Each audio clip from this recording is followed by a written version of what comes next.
अली भी पाक, अबू बकर भी पाक। अली वो है बड़ा मकाम कि जिसको नबी ने अपना बिस्तर दे दिया। अली वो है जिसको नबी ने अपना बिस्तर दे दिया। और अबू बकर वो है कि जिनकी गोद को नबी ने बिस्तर बना लिया। जिस अली को बिस्तर दिया वो भी पाक, जिस अबू बकर की गोद को बिस्तर बनाया। तवज्जो है तो अड़ी के कोई नहीं है, तवज्जो है। ए नखेड़े नखूड़े ना करया करो, ना कंपटीशन करया करो, तवज्जो है। वो तलवारों के साए च मौला अली लेटे ना, तो घट उन्होंने भी नहीं की।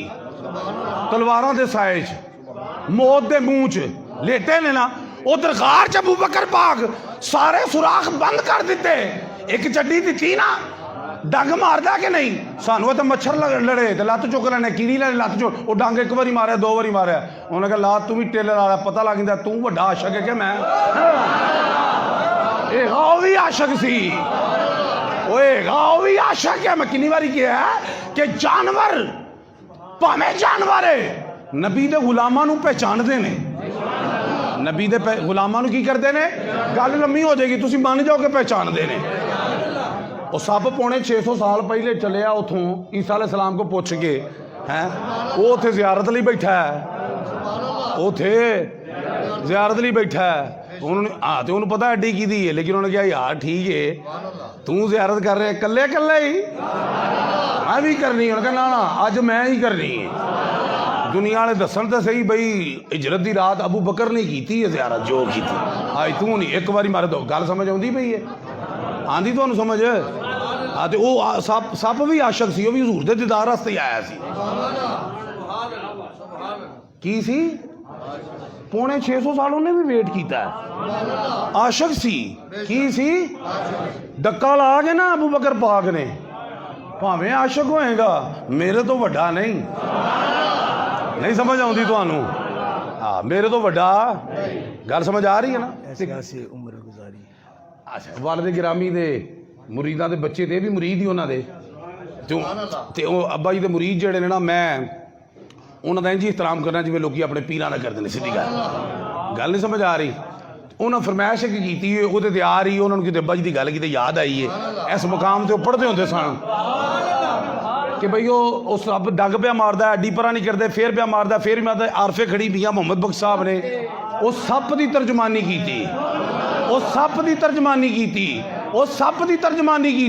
की जानवर ने ए मियाँ साहब खड़ी शरीफ वाले कभी कुत्ते की तर्जमानी करते हैं, कभी सप की तर्जमानी करते हैं। सप तो दुनिया के बतेरे, कुत्ते गली गली च, लेकिन अल्लाह का वली उस कुत्ते का जिक्र कर रहे हैं जेड़ा वली दे नाल लगा है, उस सप का जिक्र कर रहा है जेड़ा नबी दे नाल। जो सप मारे ना बार बार डंग, तो आरफे खड़ी ने तर्जमानी की कि सप की कहता है कि अबू बकरा डी परा उठाओ।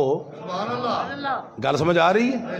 एडियां रुकावट। अच्छा वो सप ने बड़िया बड़िया रुकावट वेखिया सन जो चलिया ईसा अलैहिस्सलाम के दौर का चलिया सी, उन्हें बड़िया बड़िया रुकावट तकिया ने ना, पहाड़ वेखे, दीवार वेखी, रेगिस्तान देखे सारा, हैं कोई भी ओदे राह च हायल नहीं हो सकिया, कोई भी ओदा राह नहीं रोक सकिया। आशक जो सी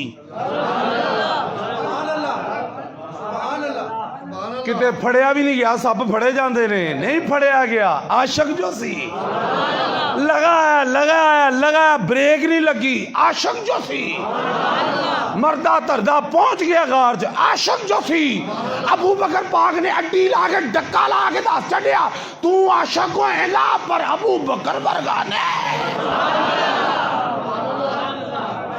उन्हें फिर जो रुकावट आई ना, त्यारफे खड़ी की तर्जमानी करते हैं कि सप की आंदा कि ऐसे आसे मैं ओए उम्र गुजारी अते गुजरे साल हजार। ओए अज माली बाग नहीं वेखण देंदा अते आया जदों ने बहारा। 600 ਸਾਲ ਖਜ਼ਾਮਾਂ ਤੱਕੀਆਂ ਨੇ। ਅੱਜ ਬਹਾਰ ਆਈ ਹੈ ਤੇ ਮਾਲੀ ਬਾਗ ਨਹੀਂ ਵੇਖਣ ਦਿੰਦਾ, ਆਈਆਂ ਜਦੋਂ ਨੇ